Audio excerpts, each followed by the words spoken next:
Todo mundo sabe que um dos telescópios mais esperados para entrar em funcionamento em breve é o telescópio espacial James Webb. Durante muito tempo ele foi chamado de o sucessor do Hubble, mas agora até a própria NASA, né, já chama ele de o complemento científico do Hubble. Vocês sabem todos os problemas que o James Webb está passando, mas não é por isso que os astrônomos vão parar, não é por isso que os astrônomos não vão pensar que um dia irão utilizar o James Webb. E eles pensam, senhor. E hoje vou trazer aqui um tema muito interessante, que na verdade é um dos principais objetivos do James Webb, que é também do Hubble. Também o Hubble também tem esse objetivo, e o James Webb agora vai ter também esse objetivo, que é observar o universo cada vez mais distante, tentar chegar cada vez mais próximo do início do universo. E para que isso? Porque existem algumas perguntas muito importantes, fundamentais, que só esse tipo de observação vai poder responder. Entre elas são: quando que as primeiras estrelas do universo começaram a brilhar, se as estrelas binárias são mesmo mais frequentes no universo do que as estrelas que são únicas, quantos elementos químicos foram forjados ali nas primeiras estrelas do universo e como a formação dessas primeiras estrelas afetou de alguma forma a formação estelar subsequente. São questões fundamentais. Entender quando as primeiras estrelas brilharam no universo, isso aí traz pra gente uma ideia muito boa do início do universo. E o início do universo, todo mundo sabe que é uma grande interrogação, porque é muito complicado observar. A gente chega num limite. O Hubble chegou num determinado limite. O James Webb, todo mundo espera que ele expanda um pouco esse limite. Essas primeiras estrelas aí, elas começaram a brilhar no universo entre 200 e 400 milhões de anos depois do Big Bang. Então nós temos que chegar nesse limite aí para poder entender como que o universo teve o seu início. Óbvio também que não importa o instrumento que você coloque no espaço ou na Terra, ele tem uma limitação. Então, o telescópio espacial Hubble, ele tem uma limitação tecnológica e tudo mais. O James Webb vai ter a dele também. Os grandes telescópios que vão ser colocados na Terra, embora vão ser grandes, também terão sua limitação. Mas, nesse ponto, o universo, ele é camarada. O universo ajuda os astrônomos.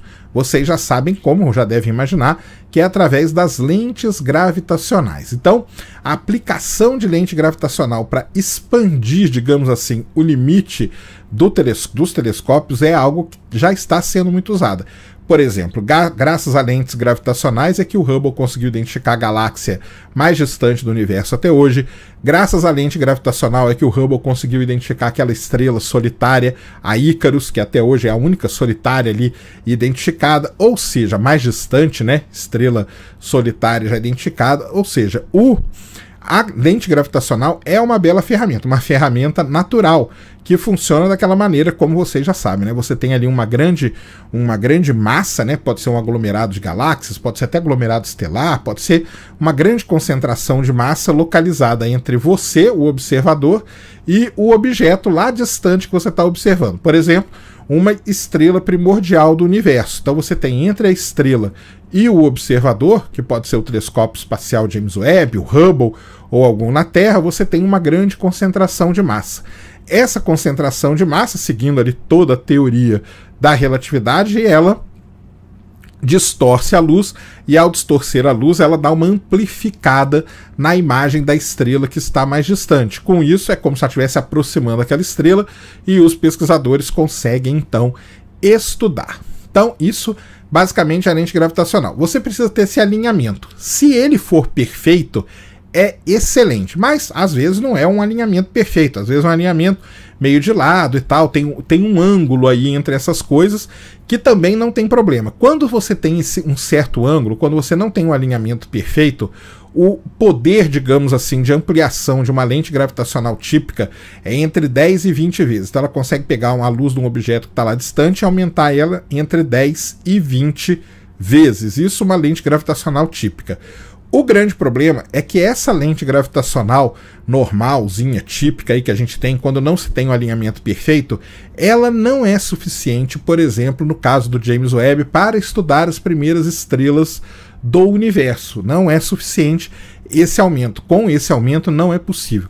Para que o James Webb possa estudar essas estrelas, é preciso ter um alinhamento perfeito entre o observador, esse aglomerado de galáxias, essa grande concentração de massa, e o objeto mais distante.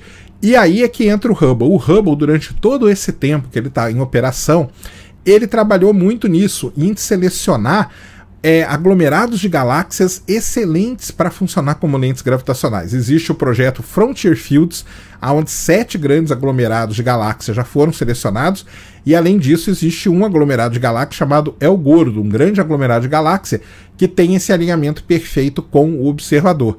E isso vai ser com o James Webb e com esses aglomerados já mapeados pelo Hubble, será possível sim estudar as estrelas distantes, porque aí nesse caso aquele aumento, aquele poder de aumento da lente gravitacional que ficava ali entre 10 e 20 vezes, passa a ser de 10 mil vezes. E aí sim você consegue chegar cada vez mais distante, cada vez mais próximo do Big Bang. Então é isso basicamente que o James Webb vai fazer. Vai mirar para esses aglomerados que já foram pré-selecionados pelo Hubble e vai ficar observando esses objetos, estudando eles e aí vendo se consegue descobrir a galáxia mais distante, as primeiras estrelas do universo, ou seja, responder aquelas perguntas que eu falei para vocês no começo.